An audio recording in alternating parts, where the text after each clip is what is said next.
Morning madam. నమస్తే అండి. మిమ్మల్ని ఇంటర్వ్యూ చేయడానికి వచ్చాము. బయట కథలుగా చెప్పుకుంటున్నారు. పేద ప్రజలు వారి పట్ల దయార్థ హృదయంతో ఎన్నో కేసులు వాదించి గెలిచారని, అన్యాయాన్ని చీల్చి చెందాడతారని. అది వాళ్ళ ప్రేమాభిమానాలండి. నా డ్యూటీ నేను సక్రమంగా చేశాను, అంతే. అందరిలాగే డిపార్ట్మెంట్ ఆఫీసర్లు కూడా మీలాగే ఆలోచిస్తే అందరూ బాగుంటారు కదా మేడం. ఈ దేశంలో సమన్యాయం అనేది 4 పాదాల మీద నడవకపోవచ్చు, కానీ న్యాయం పదునైన కత్తి లాంటిది. ఆ న్యాయదేవత కత్తెత్తినప్పుడే సమన్యాయం అందరికీ దక్కుతుంది. చాలా చక్కగా చెప్పారు మేడం. ఇప్పటి వరకు మీరు వాదించిన అన్ని కేసులలో ఇంట్రెస్టింగ్ గా ఉన్న ఏదైనా కేసు గురించి మాతో పంచుకుంటారా ప్రజల కోసం? ఎందుకు చెప్పనండి, తప్పకుండా చెప్తాను. అది 5 years బ్యాక్ అనుకుంటా. అహంకారానికి ఆత్మాభిమానానికి మధ్యన జరిగిన యుద్ధమే ఈ కథ.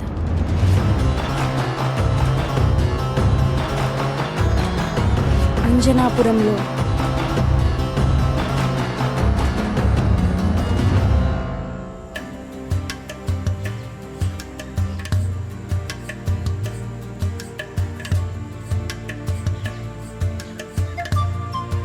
ఏంది ఇక్కడికి వచ్చినా?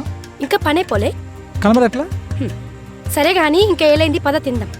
సరే.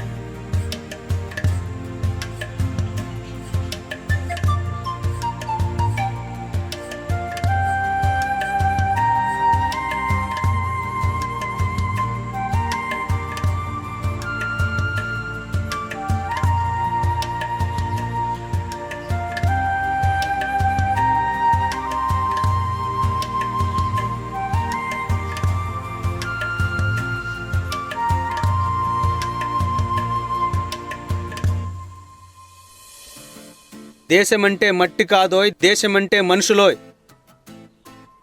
అందరూ జాగ్రత్తగా వినండి పిల్లలు.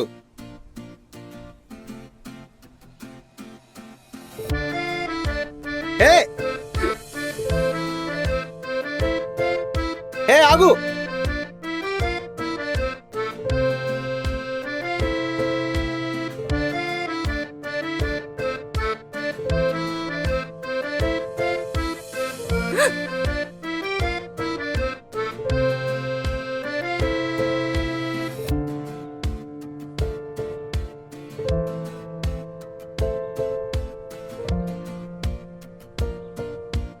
ఎవరు నువ్వు? నన్ను చూసి పారిపోతున్నావు? మా ఊళ్ళోకి ఎవరో కొత్తగా పాఠాలు చెప్పడానికి వస్తే ఇలా చూడ్డానికి వచ్చా. అవునా, చూసావా? చూసా, పర్లేదు చూడ్డానికి. ఐఎమ్ సీత. ఎన్జిఓ రామ్. మరి ఏమనిపించింది? చెప్తాలే, ఇక్కడే ఉంటావుగా.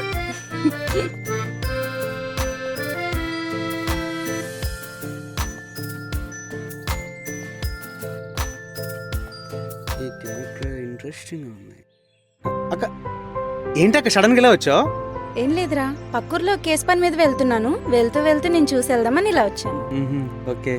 అది సరే గాని నీ ఎన్జిఓ ప్రోగ్రామ్స్ ఎలా నడుస్తున్నాయి? పర్లేదు, బాగా నడుస్తున్నాయి అక్క. ఆ పని మీద ఉన్నాను. అవునరా, ఈ ఊరు చూస్తుంటే నాకేదో డౌట్గా ఉంది. వీళ్ళంత తొందరగా ఇక్కడ పనంతా ముగించేసుకొని మన సిటీకి వచ్చేసి. సరే అక్క. సరే, నువ్వు వెళ్ళనా మరి? సరే సరే అయితే బాయ్.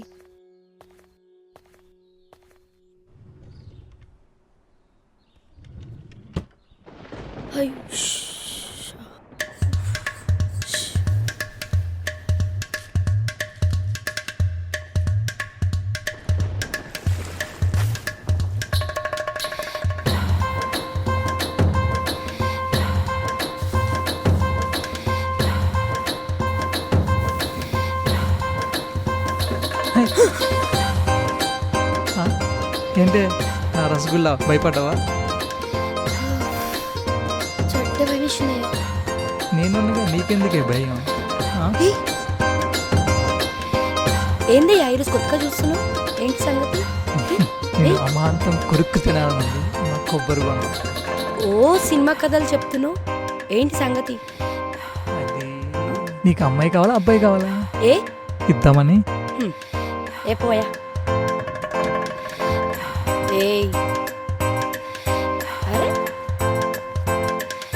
అరే ప్రేమ పక్షుల్ని చూడలేక చేస్తున్నాం. ఏం లేదురా తల్లి, ఏం లేదు. నన్ను రాము సార్ ట్యూషన్కి తీసుకెళ్తే నేను చదువుకుంటా. సరే రాపదమ్మా, తీసుకెళ్తా. నా చేతిలో ఉందేంటో తెలుసా? భారత రాజ్యాంగం. ఇది శివుని చేతిలో త్రిశూలం లాంటిది, ఇంద్రుని చేతిలో వజ్రాయుధం లాంటిది, మీ అందరి చేతిలో కత్తి వంటిది. ఏముంటదా దాంట్లో? మనల్ని మనం కాపాడుకోవాలంటే దీని గురించి తెలుసుకోవాలి. డాక్టర్ బిఆర్ అంబేద్కర్ గారు మనందరికీ కొన్ని హక్కులను ఇచ్చి దాన్ని చట్టం చేసి రాజ్యాంగ రూపంలో మనందరికీ హక్కులను ఇచ్చారు. మాకు కూడా హక్కులుంటాయా? మాకు తెలియదు. అవును, మీ అందరికీ హక్కులుంటాయి. బైబిల్, ఖురాన్, భగవద్గీత వాటి గురించి మీ అందరూ తెలుసుకుపోయినా పర్లేదు, కానీ ఖచ్చితంగా దీని గురించి తెలుసుకోవాలి. ఎందుకంటే మీ అందరి భవిష్యత్ దీంట్లో ఉంది.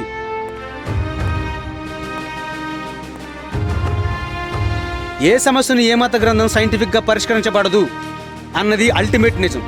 కానీ పుట్టుక నుండి చావు వరకు ప్రతి పౌరుడు, ప్రతి వ్యవస్థ మనుగడకు ఈ భారత రాజ్యాంగంతో ముడిపడి ఉంది. మత గ్రంథాలు ప్రజల్ని భక్తులుగా, ఫాలోవర్స్గా మారిస్తే ఈ భారత రాజ్యాంగం మీ అందరినీ ప్రశ్నించేవారుగా మారుస్తుంది. ఈ దేశానికి మోస్ట్ పవర్ఫుల్ వ్యక్తులు ఈ ప్రజలే. కానీ పొలిటీషియన్స్ ప్రజలకు సర్వెంట్స్ మాత్రమే, అంటే మనందరికీ కూలీలు మాత్రమే అని తెలుసుకోవాలి అందరూ. కానీ పొలిటీషియన్స్ ప్రజల్ని డబ్బుతో కొని ప్రజల్ని బానిసలుగా చేసి ప్రజాస్వామ్యాన్ని ప్రమాదంలో పడేస్తున్నారు. అంటే మత ప్రచారం జరుగుతున్నంత స్థాయిలో ఈ రాజ్యాంగం గురించి తెలుసుకోకపోవడమే మనం చేస్తున్న పెద్ద తప్పు. ఈ రాజ్యాంగాన్ని ఒక సినిమాగానో, ఒక కథగానో ఆసక్తికరంగా చెప్తే అది ప్రజలందరినీ ప్రశ్నించేవారుగా మారుస్తుంది. రాజ్యాంగం వాళ్ళ అభిమతం అవుతుంది. అప్పుడే ఈ సమాజం కొత్త పుంతలు తొక్కుతుంది. అందరూ సమానమనే, సమాన హక్కులున్నాయని అందరికీ తెలుస్తుంది. మాకు కూడా హక్కులుంటాయి అయ్యా. మా తాతలకు, మా తల్లిదండ్రులకు, మాకు ఇలా పోతూనే ఉన్నాయి. మా తరాలు మారుతున్నాయి. మా హక్కులున్నని ఏం తెలియదయ్యా. మిమ్మల్ని చూస్తుంటే బాగా చదువుకుని వాళ్ళు ఉన్నారయ్యా. ఈ పల్లెటూరులో మీకెందుకు? వీళ్ళకి ఎంత చెప్పినా అర్థం కాదయ్యా. పట్నం వెళ్ళి మంచి ఉద్యోగం చూసుకోండి, పైసలైనా వస్తాయి. నాకు డబ్బుతో పని లేదు. ప్రజలందరిలో చైతన్యం తీసుకురావాలన్నదే నా కోరిక. సరిగ్గా జాతీయ గీతం కూడా పాడలేని వాళ్ళు ఈ జనాల్ని పాలిస్తున్న రోజులివి. అదే నా బాధ. ఎవడండి వీడు? అదే చూస్తున్నా. రాజకీయాలు మాట్లాడుతున్నాడు. వింటున్నా. అవును మూర్తి గారు, మీ వాళ్ళకి ఈసారి ఎలక్షన్ రిజర్వ్ అయిందంట కదా, ప్రెసిడెంట్గా పోటీ చేయొచ్చు కదా నువ్వు?